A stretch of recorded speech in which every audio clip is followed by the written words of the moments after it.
attack were both conducted by the same terrorist group, which is Somali-based Al-Shabaab. Al-Shabaab is a violent Islamic extremist organisation, I read from persecution.org.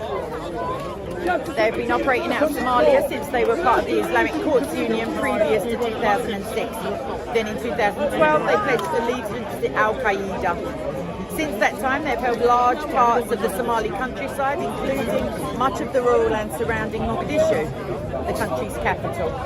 They've been conducting many attacks on Kenyan soil each year since Kenya joined the African Union Mission in Somalia, which is the acronym is AMISOM, a coalition of African forces trying to end Al-Shabaab's regime.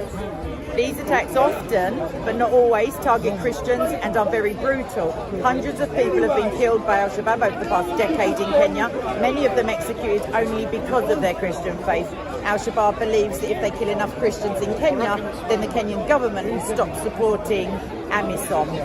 This is not proved true, however.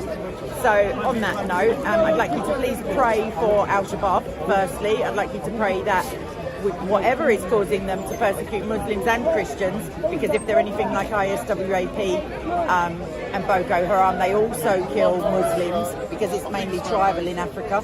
So I'd like you to pray firstly for the persecutors, please. They need to be filled with some spirit of love, or like fight not against the flesh. And then I would like you to pray, please, for the remaining Christians in Kenya and in Nigeria as well, because I just referenced ISWAP and Boko Haram. So, like I said earlier, there will be videos this week about Hindu extremism and Christian persecution, because that's my topic. So I'm not claiming that all persecution of Christians comes from Islam. It surely doesn't, because China is #1 in the world for the persecution of Muslims and Christians, any theists at all.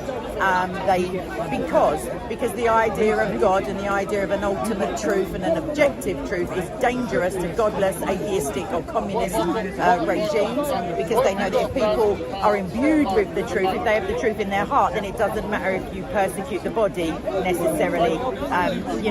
It's very difficult to stamp out an idea unless you stamp out the mind which holds the idea.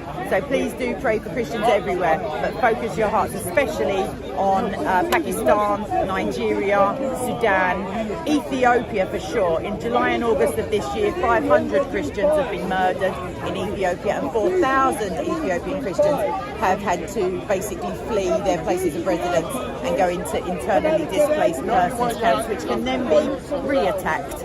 So it's really desperate. But on a brighter note, Romans 8:28 tells us that all things work to the good of those who love God and are called according to his purpose.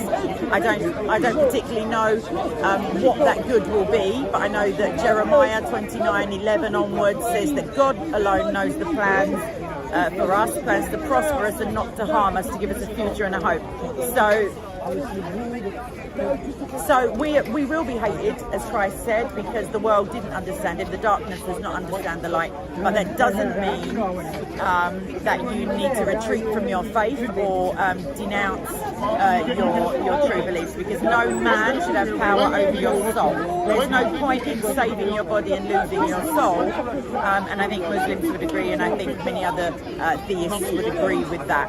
So you don't have to give them money. Just please try to publicise these cases, because if it were for the BBC and the Guardian and the Sky News and any mainstream twaddlemonger, basically no one would really know about these things. And I'm not going to go on a rant about the MSM, but wake up people and yes, smell the slaughter, as it were. And I'm going to stop now because I'm rambling. God bless. Yeah, I'm going to make a note.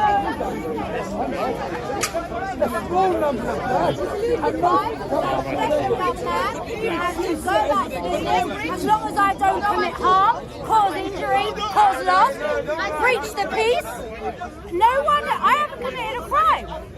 So when a policeman or a police officer comes up to you and tries to detain you, for what? What crime am I committing, please? You cannot have a victimless crime, right? You have to have a witness, you have to have evidence, and you have to have reasonable suspicion that they were intending to do that, right? And if you have none of those, you have no crime, and the police cannot get you for it, right? So all of this is a deception, being fined, you know, taking you into abuse because you're speaking your truth, right? That is all criminal activity that these policy enforcers are trying to extort money from you, and you're already paying for their service. Common law. So you're saying, all right, cool. If everybody starts to...